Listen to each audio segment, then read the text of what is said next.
The Department of Education announced the gradual return of the old school break starting next school year. DepEd made the pronouncement through Department Order No. 3 Series of 2024. Based on the order, the adjusted end date of the current school year 2023 to 2024 shall be on May 31, 2024. Originally, the end of school year 2023 to 2024 was supposed to be June 14. Meanwhile, the start of school year 2024 to 2025 will be on July 29 and then end on May 16, 2025. Noong unang-una, iniisip natin paano kung mas bilisan natin yung pag-shift, no? But mako-compromise kasi yung school days ng ating mga learners at mahihirapan din yung ating mga teachers na maituro lahat ng competencies. So as you can see, magiging gradual yung shift ng ating school calendar, no? Back to the usual April-May break. Vice President and Education Secretary Sara Duterte says the pilot implementation for the revised curriculum for senior high school or grades 11 to 12 may be in school year 2025 to 2026. According to Duterte, the revised curriculum for SHS is still under review amid the ongoing pilot implementation of the Matatag curriculum. Matatag is a revised basic education curriculum under the K-12 program that covers kindergarten up to grade 10. With the ongoing review of the SHS curriculum, Duterte says the Department of Education is currently planning to collaborate with the business sector to gather their input on what skills should be taught to students. Duterte explains that this is based on the intent and vision of the K-12 program, which is to ensure that students may already be employed right after graduation. Napakahalaga ng input nila doon sa mga skills na gusto nilang makita sa mga senior high school graduates natin, sa mga K-12 graduates natin. So mahalaga yon na nasasabi ng market, ng business community kung ano yung gusto nilang makitang skills doon sa ating mga graduates. And of course, pag nandun na tayo, na-implement na natin yon, ay i-hire nila yung ating mga graduates. President Ferdinand Bongbong Marcos Jr. says there is no chance for him to change his mind when it comes to allowing the International Criminal Court to conduct a probe into the country's war on drugs under the administration of former President Rodrigo Duterte. According to Marcos, allowing the ICC to conduct an investigation in the country is like opening a Pandora's box. It opens a Pandora's box. It's still those questions of jurisdictions and sovereignty. But I haven't yet seen a sufficient answer for it. And until then, I do not recognize the jurisdiction in the Philippines. Marcos insists that he will not change his mind regarding the matter. No. It's not about the evidence. It's about the jurisdiction of the ICC in the Philippines. They can produce as much evidence as they want, but they cannot act upon it in the Philippines. That's the point. Marcos earlier said that the Philippine government will not lift a finger to help the probe of the ICC, but its investigators could still visit as civilians. President Ferdinand Marcos Jr. says he would support the filing of a case against foreign fishers using cyanide in Scarborough Shoal or Bajo de Masinloc.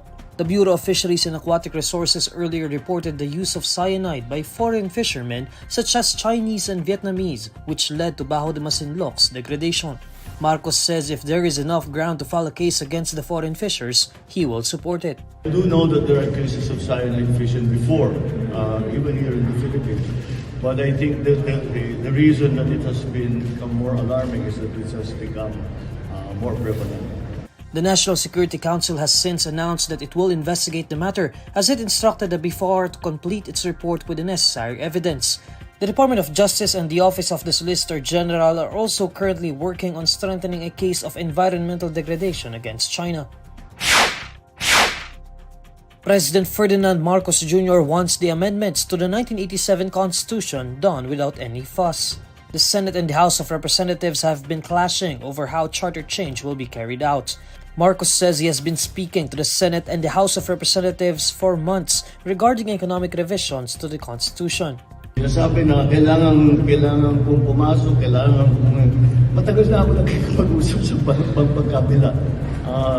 But you know, it's what for me is more important than to make these proclamations, pronouncements. What's more important is to get it done. So that's what we're doing. We do it quietly. We do it, without any fuss. Asked what method for charter change he prefers, Marcos says he wants the process as is. What's happening now? What's happening now? First step, I always said the Senate will take the lead. The Senate is taking the lead. And between the two houses, they will come to an agreement, and that will be the way we'll do it. We just want to get those amendments incorporated into the Constitution to improve the chances of investment and upskilling of our people.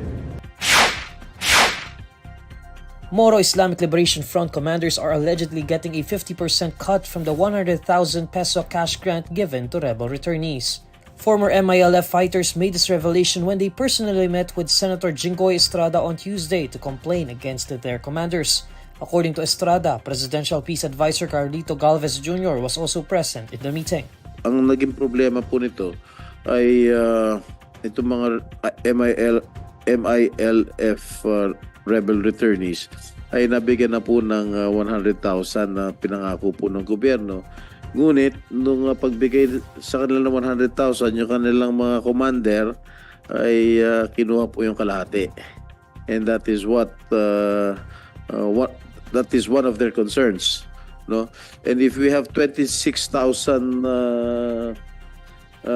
combatants who are willing to surrender, that 1.3 billion yun mapupunta ron sa mga hindi mapupunta ron sa mismong mga rebel returnees kundi sa mga commanders nila. So siguro kailangan natin paimbestigahan yung ganitong klaseng problema. Galvez earlier reported that 26,132 MILF combatants and 4,625 weapons have already been decommissioned as part of the peace agreement between the group and the government. The rebel returnees received 100,000 peso cash grant each. MILF Peace Implementing Panel Secretariat Head Engineer Muhahirin Ali said they are still validating this report. Yun ho yung continuously na binavalidate po namin na Mr. Chair, kasi worried din po kami kung sakaling ganun po ang magiging arrangement. Kasi very clear po sa decommissioning, Mr. Chair, na lahat po ng weapons na i-decommission ay organizationally owned po